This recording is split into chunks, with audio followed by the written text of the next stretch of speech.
Imagine that after being able to send and receive messages in just seconds across the world, and watching your favorite channel Cinemaster on YouTube every day, suddenly you find yourself in the Stone Age, and you don't even have electricity, medicine, or any kind of knowledge. The Lost Future. Let's start in one of the best sci-fi action movies that have been released in 2010. The movie starts with Savan, who's hunting with his tribe. As he asks his father for how long are they going to survive on eating berries and leaves, they will die like this. His father dismisses his concerns and tells him that it's only for a while, and that everyone goes through tough times in life and it's not like they are going to die of hunger. Savan gets a bit angry and tells him that he's the best hunter, and he has the right to lead the hunt. But again, his father dismisses him, saying that he's still young and has no experience, and that hunting requires more than courage. Savan lets his anger get the best of him and says, "So, what does it require? Leaving my people starve to death?" His father reprimands him for embarrassing him in front of everyone, but agrees to let him lead the hunt and see what he can do. Savan leads them until he hears Caleb, a man they entrusted to guard the women of the tribe. Savan is surprised and asks, what is he doing here when he's supposed to protect the women? Caleb replies that he finally managed to track a prey and points at it. Savan's father stops them before they can go after the prey and warns them that this land is beyond their territory and that they have never gone there. Savan tells him that they need meat to survive and assures him that they'll be quick and very careful, so his father agrees. They attack the giant sloth and try with all their best to kill it with their spears until they manage to immobilize it. Savan stabs it with an arrow in the neck from below, while another person stabs it in the neck from above until it dies. They celebrate and say that all the women are going to be happy today. As they start dividing the prey, Savan's father tells him that the heart will be divided between him and Caleb this time, because if it wasn't for Caleb, they wouldn't have captured the sloth. Savan gets upset and goes on his way, but suddenly he sees his friend looked not okay, and he said that the monsters have bitten him and starts begging Savan to kill him, or else he'll turn to a monster. Savan is frozen and doesn't know what to do. This is his friend we're talking about. Yumak starts to turn, but at this moment someone comes in and kills him. Savan is shocked and keeps screaming, so the others grab him and return home. Savan tells his wife what happened, and Caleb, feeling guilty, tells his sister that his friend is dead because of him. While all of this is happening, there's someone watching them, focusing on Caleb, who is talking with his sister about their friend's death. The elders of the tribe find out that Yumak died because of the monsters and start arguing about how to deal with this problem. Savan suggests that they escape, but the elders argue that God chose them from all the people to stay and preserve the land as it is, build and populate it for generations after generations, just so they escape in the end. Savan, as usual, gets angry and tells them so. According to you, we should all live here like cowards. This angers the elders, and they warn Savan that they will not tolerate this kind of behavior just because he's the best hunter here. Caleb then says that all of this can also mean that God ordained for them to stay here until the monsters kill them all. So there are a lot of possibilities as to why this is happening. The elders aren't pleased with his tone and see that he's being disrespectful, so they assign him for the guard duty for the night as a punishment. Caleb tries to make them listen and do as his father Garrett suggested before that they go and look for other people. But they refuse and tell him that there are no people out there. There are only monsters and death, and that if his father was right, he wouldn't have disappeared and left his family. Caleb's sister suggests that he let it go, but he refuses and tells her that their father told him that he saw other people and even talked to them. She then asks him, "Okay, so where are they?" and tries to reason with him that the elders have kept this place safe and protected them all this time, and they should listen to them as they know best. Caleb tells her that he trusts their father and gets determined to prove them all wrong, so he'll go out there and search. She gets worried and tells him that he's her only family left and she doesn't want to lose him too.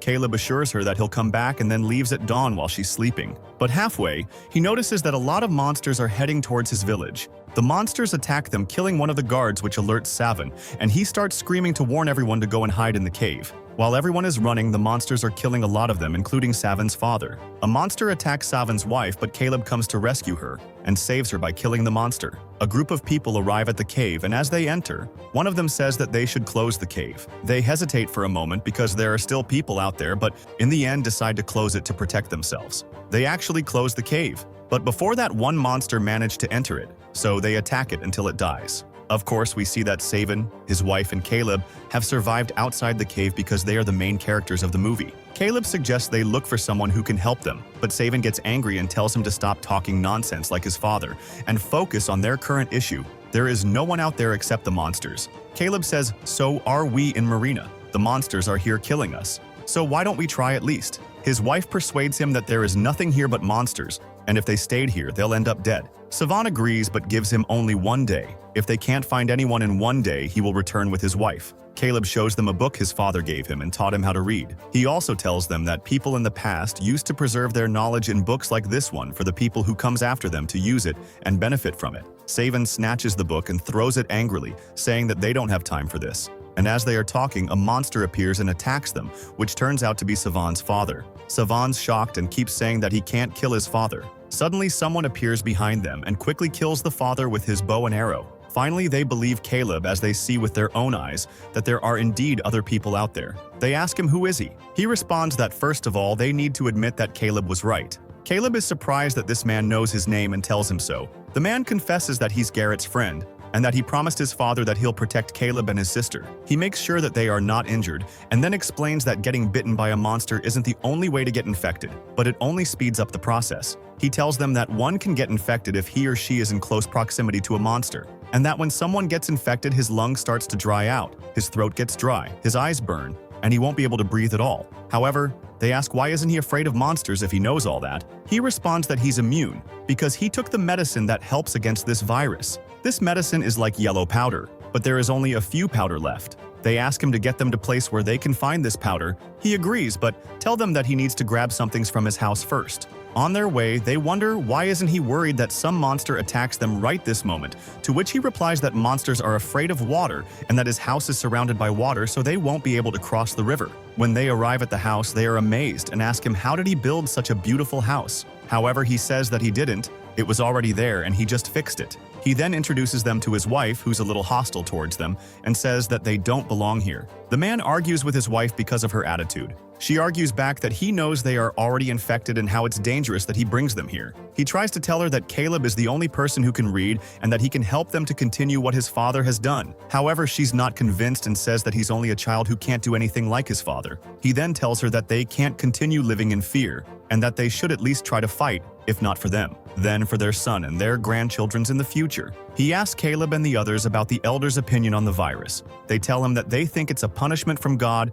and it's not the first time something like this happened. He tells them how in the past the world was so advanced that humans became greedy and kept developing new technology that destroyed the world. They also done strange and dangerous experiments to bring back extinct animals, and how all of that caused the spread of viruses and diseases. Garrett was the only one who possessed enough knowledge to learn and search how to create a medicine to end all this. After that, we go back to the people who hid in the cave as they're asking the elders on what they should do now. The only answer they get is that they should pray and believe that God will save them. After a while, some of them start to show symptoms of being infected. So, in an attempt to save himself, one of them tries to lift the rocks on the other side of the cave to look for a way out. The rest of them tells him to stop and to pray with them, but he refuses, saying that God gave them time, which they should use it, and try to get out, unless they want to sit around waiting to die like their elders. Caleb's sister gets motivated and goes to help him moving the rocks. We go back to Garrett's friend telling them how it took a lot of time for Garrett to create the medicine using some plants and fungus. They asked why he didn't return with the medicine.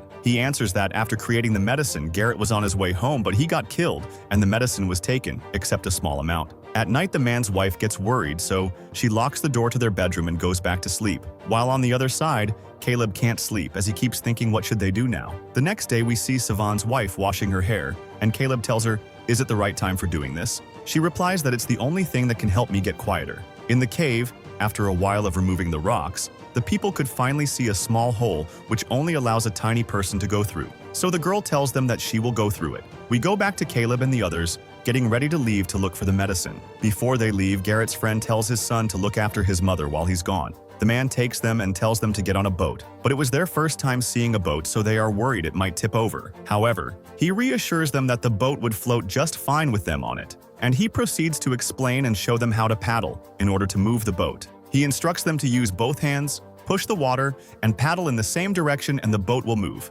Going back to the cave, we see the girl as she manages to get out of the cave through the hole into the water. The rest of them think for a moment that she drowned, but suddenly they hear the girl screaming that something hurts her. Turns out she's alive, but there are a group of worms on her body. She tells them there's an exit on the other side, but they must help her remove the worms from her body as soon as they get across. As Caleb and the others on their way across the river, Caleb keeps joking with Savan's wife. Savan notices and gets jealous. After a while, a lot of monsters appear and start throwing huge rocks on them. Garrett's friend tells them to move the boat to the center of the river, stand in the middle of the boat and take cover under this shield. After some of the people in the cave follow the girl through the hole, One of the elders is praying for the people who left them to be safe, but while praying they see his nose bleeding and they find out that he's infected. On the other hand, after escaping the monsters, they see a huge building, and Garrett's friend tells them that when Garrett invented the cure, everyone was happy and decided to create a distress signal system by lighting smoke in the nearest location. That will help all the tribes in the area to see the signal and come to get the cure, with each tribe taking a portion of the island for themselves. But the king Jajun betrayed them. He took the medicine after killing Garrett and designed the island to be fortified and impenetrable, impossible to be ganked. Not only that, he also brought many people to defend him who were willing to die to get the powder. In that time, 2 men have gone with a girl to check the exit. They go into the water. When they resurface, they find an opening which they can use to get out. We go back to Garrett's friend telling them that the most important thing right now is to find Garrett's work no matter what. Then he gets off the boat to fire a smoke signal. Savan's wife thanks Caleb for saving her earlier from the monster in the village, and then they follow the man. As the girl and the 2 men trying to get out of the cave, they find monsters in front of them, and the girl screams for them to get back. But after getting back, they find that one of them got injured and can't move. He tells them that he's dead anyways, so they need to leave and he will hold the monsters off until they are back in the cave. As they manage to go back, he gets killed by the monsters. Then Caleb asks the man about the numbers of survivors after taking the medicine. He answers that he can't give him a certain number, but each tribe has 60 to 70 person in it. He tells them that he needs to go fire the smoke and will be back shortly. When he goes to fire the smoke, a lot of monsters attack him, so he screams for Caleb and the others to run because there are huge monsters here, and tells them that they need to find the powder because it's their last hope. Also, the other tribes will follow them after seeing the signal. At first, Caleb and Savan's wife refuse to leave him behind, but Savan grabs them and run. The man fall into a hole alone, tries to fight off the monsters. One of the men from the Brotherhood sees the smoke and goes to gather the rest of them to see what happened. We move to the cave, and one of the elders says, "As long we are all gonna die. Let's gather, pray, and die together." The Brotherhood arrives to the tower and sees the bodies of the monsters that the man had killed and deduce that someone killed them, or someone killed them, and then turned to a monster then died. Then they hear a voice coming. Form the hole asking for help, and so they get him out. Savan navigates the boat, and after a while he wakes his wife. She tells him that she's worried that maybe they are lost or that they have missed the Powder City, but Savan tells her not to worry. They see a city built entirely in the middle of the sea, but it is overgrown with plants due to the passage of time. When they arrive, they see a lot of people with pale faces who seem to be in a misery, working like slaves.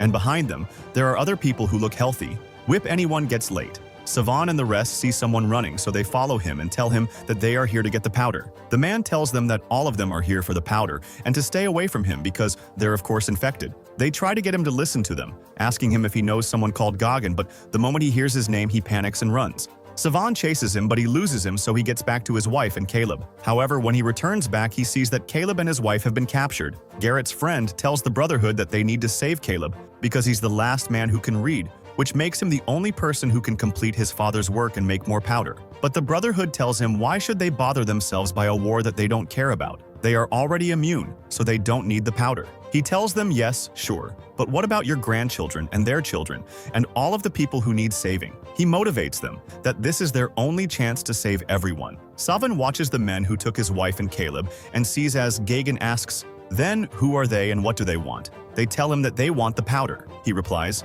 "I know. Of course you are not here for the new Pizza Hut restaurant." Then we see the king's daughter is giving Savan's wife some water. The king tells her, "Don't bother yourself helping her. Either way, she will die." She replies that even if she dies, she is still a human who needs help. Jajun tells them that his daughter is so kind and doesn't understand how the world works. Caleb confronts Goggin and says, "You killed my father," and that he also can read like his father, and that he wants to make more of the powder to save them from this disease. Jajun doesn't believe him, so Caleb opens his book and starts reading a paragraph from it, proving to him that he indeed can read. Jajun took the book from his hands and ordered his men to take him to the lab. Then he tells Caleb that if he manages to create more powder, he will give it to him. Then he orders to take Savan's wife to the prison. If they turn up to monsters, we will let them die if we couldn't create more powder. Gagan's daughter confronts her father asking if all of this is true, and he really betrayed Caleb's father and stole the powder. He tells her that he didn't steal it but saved them all, and one day when she has children she will understand his actions.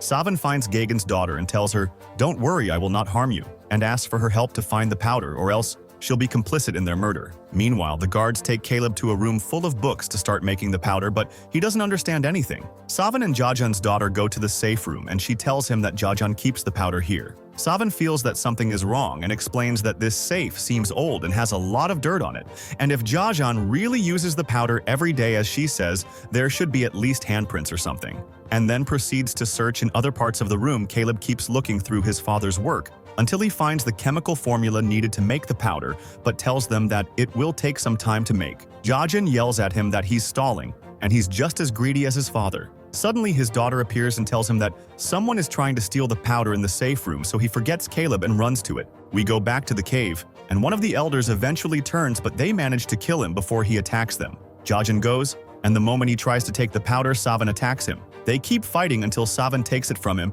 and runs to save his wife. Before he leaves, Jajan's daughter tells him that she can't leave the island and that she wants him to tell Caleb to keep his promise and make the powder. Savan goes to rescue Caleb. He kills the guards and gives him the powder. They keep running while a lot of people trying to catch them until they manage to escape and get on the boat towards their village. The Brotherhood sees Caleb, and they knew that if Caleb is alive, he must have taken the powder, so they decide to follow them. After getting off the boat, they find a bridge so they cross it, but Caleb gets injured in the process. Turns out Jajan and his men have followed them. Then Savan tries to cut the bridge so they can't cross, but Jajan shoots an arrow to his chest. Savan doesn't give up though, and he cuts the bridge, but in the process he gets another arrow and dies. His wife and Caleb escape, and on their way they meet Garrett's friend. He tells them that they need to hurry to the cave and save the people there before they turn. When they arrive to their village, they see a huge amount of monsters waiting for them. And here, the Brotherhood finally arrives and help by killing all of the monsters so Caleb can go and save the people. They go and give the cure to all the people, and Caleb is relieved after finding out that his sister is still alive. Suddenly, Jajan appears and tries to kill Caleb, but Garrett's friend gets between them and sacrifices himself and gets killed instead.